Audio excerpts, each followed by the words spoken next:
pe i ma pi ngau pio i ke social media kolong ba iya kum balong hadong menta kila alik ban ri buon ke kila teng ngangam pat komen ne kom pi nak leng komen na mangi IT bikin ki kam ki jamba ki pulit ki le ki kadang Asli BJP ka nginam la ban le kata ngong pi ka iya ka charges kinam la ban ong man withdraw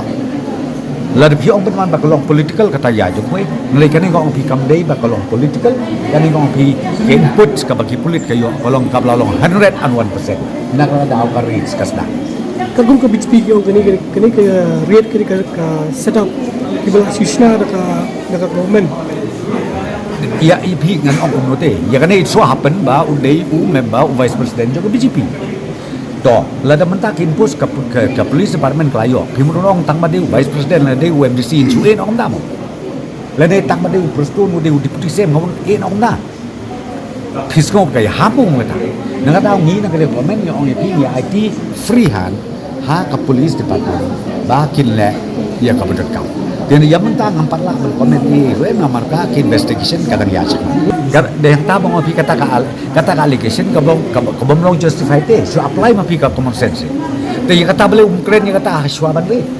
bele pin keren la de re an la maria re keren kom ta na ta ong besar berngai bagi pulit kau maksiat la da kalong hadu kata ka allegation jo pi pila de bele we lah het tang namar ban lari pada pi ong bau pulit ong peniap pi ka pisngong kadai ka kodong ni mong kata ngana ka ong pi ya kene island kene isu un kondok ki polis ki pendep investigation then again ngin sampai ka next step of action